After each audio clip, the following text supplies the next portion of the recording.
अस्सलाम वालेकुम नाजरीन। मेरा नाम गाबिद है। मेरी उम्र 15 साल है। मेरी फैमिली में टोटल 5 अफराद थे।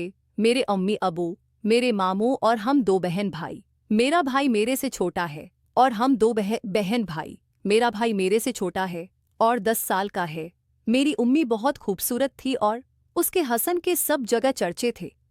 मेरा मामू हमारे पास ही रहता है। मेरी उम्मी के माँ बाप इस दुनिया से चले गए थे, इसलिए उम्मी ने मामू को अपने पास ही रख लिया था। मेरे मामू की उम्र 23 साल है। मेरे मामू देखने में काफी खूबसूरत हैं। मेरे मामू की अभी शादी नहीं हुई थी और उम्मी मेरे मामू के लिए कोई खूबसूरत सी लड़की ढूंढ रही थी। मेरे मामू बहुत शरारती थे और बहुत ही इंसी मजाक इंसान थे। मेरे मामू हमारे साथ बहुत अच्छा रवैया रखते थे। मेरे मामू की अपनी करियाना शॉप थी और उन्हें वहां से अच्छी आमदन होती थी, इसलिए मेरे मामू काफी अच्छा पैसा कमाते थे और अपनी सारी कमाई उम्मी को ही देते थे। हमारे हालात बहुत अच्छे थे। अब वह कुछ भी नहीं करते थे और वह घर में फरी होते थे। मेरे मामू हमारे घर का खर्चा चलाते थे और हमारे पास जिंदगी की हर आसाइश मौजूद थे। एक दिन मामू के मोबाइल पर मैं एक फिल्म देख रही थी, तो मैंने वो फिल्म निकालकर मामू के मोबाइल की मेमोरी चेक करने शुरू कर दी। तो मामू ने बहुत ही बड़ी फिल्में मोबाइल में रखी हुई थी। मैं एक फिल्म ढूंढ कर देखने लगी थी। इतने में मामू ऊपर से आ गए थे और वो मुझे मारने लगे थे और कहने लगे थे कि मरियम बेटा, आप ये कौन सी चीजें देख रही हो बहुत बेशर्म होती जा रही हो।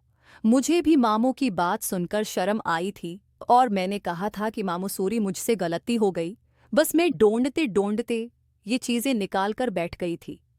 मामू भी शर्मिंदा होने लगे थे और कहने लगे थे मुझे ये चीजें किसी दोस्त ने सुन की है।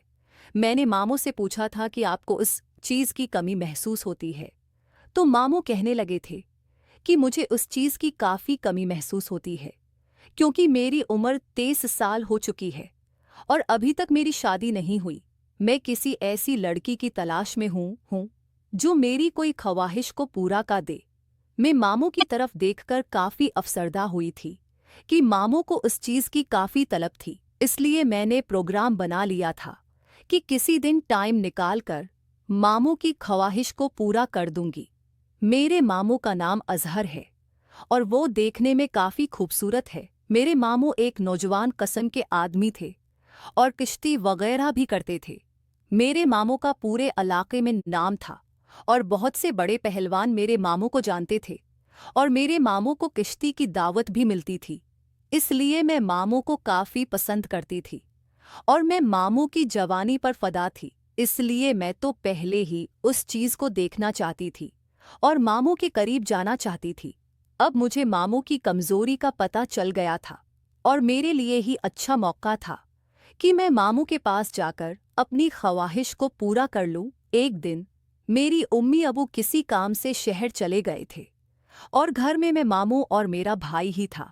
गर्मियों के दिन थे। मेरा छोटा भाई टाइम से ही सो गया था, इसलिए उन्हें मामू के कमरे में चली गई थी, तो मामू भी सो रहे थे।